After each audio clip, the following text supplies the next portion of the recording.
Naniniwala ka pa dyan? Naintindihan ko, Mr. Chair, dahil tingin ko, Bisaya ito, hirap mag-express ng sarili niya in Tagalog. Kaya, I would rather advise him na uminom ka ng tubig, pag-inhale ka. Ang sinasabi niya, meron siyang 40 billion pesos. Meron akong hawak na martilyo rito, sinasabi ko sa'yo. Mr. Chair. Huwag kang tatawa-tawa kasi hindi nakakatawa ito, ha? Mr. Chairman. Dito lang nagsisinungaling ka na eh. Mr. Chairman, if I may. Yes, Mr. Mukhang nahihirapan kasi si Mr. Quirante mag-explain. Tama ba to? Ang sabi mo kanina, hindi ka pa incorporated at ngayon incorporated ka na in 2024? Yes. I don't know, no. Hindi rin? Yung incorporated, hindi, yung on process pa yun, hindi pa namin na ano yun, na-approve. So lahat ng project na ginawa mo, sole proprietor? Yes, Your Honor. So nakapag-project ka na? Yes, Your Honor. Ano yung sinasabi mong hindi ka pa nagsisimula or hindi mo pa nagagawa?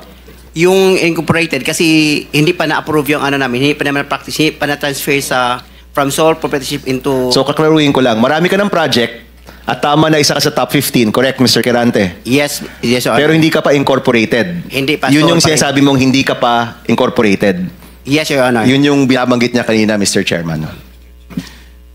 Malabo pa rin eh. Mr. Secretary, tumatanggap ka ng isang sole proprietorship na mag-undertake ng flood control? Well, Mr. Chair, actually, he has the pickup licensing. Paano siya nagkaroon ng pick-up license sa contractor? He has the a pickup license. Paano ka nakakuha ng pick-up license, Wala pa Mr. nung, Quirante? Sole proprietorship ka lang? Yes, Mr. Chair. Kailan mo nakakuha yan? 2003. Hanggang nag-upgrade tayo sa 2007, naging B tayo. Hanggang 2011, naging A tayo. Yung 2017, naging triple A tayo. Ano yung net financial contracting capacity mo as a sole proprietorship? 40 billion, Mr. Chair. 40 billion? Yes, Mr. Chair. Yung financial statement mo, padala mo sa amin.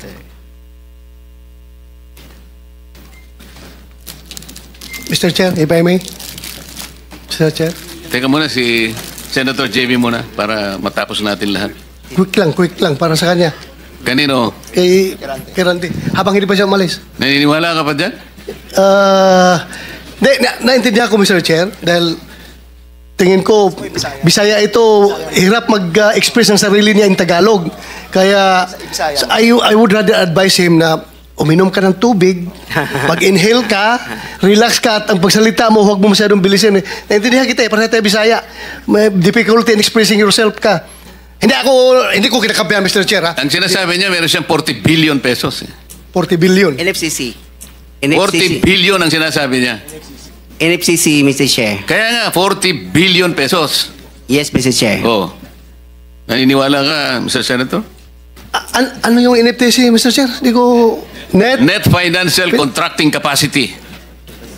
Totoo, tinoon na, bay. Ha? Yeah. May 40 billion ka? Yes.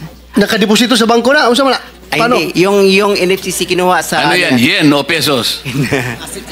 Asset yan. Kasi yung NFCC, kinukompute ng times 15 yon, Mr. Chair.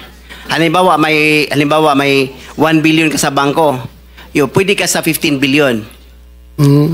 So, halimbawa, may pera ka sa bangko na 2 billion, ibig sabihin, pwede ka sa 30 billion. Yan ang computation. Kaya tayo yung pera natin, kasama na yung mga assets, more than 2 billion. Kaya, i-multiply natin ng 15, abot ng 40 billion. Kaya kami munta at hanggang 40 billion. Mr. Chairman, Mr. Quirante, ito tinitignan. Ano yung 2015 na QM Builders Incorporated? Ina-apply namin dyan sa SEC, Pero 2015 pa siya. Pero hindi pa namin tina-transfer. Transfer to? To sole proprietorship into incorporated. Hindi, ito incorporated na ito eh. This is a corporation. Kasi ang explanation ng bookkeeper natin, yung ano natin gahandol, yung experience from sole proprietorship, ita-transfer muna sa Hindi, iba yung experience, iba yung corporate entity. In corporate entity is 2015 nandyan na siya. Pero sinasabi nyo, walang nangyayari. Wala nangyayari. Ang Inapply lang. ginagamit nyo since noon pa ay yung inyong sole proprietor. Yes, Your Diyan Honor. pumapasok inyong income, in other words. Yan rin ginagamit nyo pagbibid ng mga projects. Yes, Your Honor. Tama? Ganun ba? Ganun ba ho ang interpret? So, dalawang entity, yung sole proprietor at yung incorporation. Yes, Your Honor. Okay. Sabit nyo na lang ho sa amin yung mga dokumento na yan.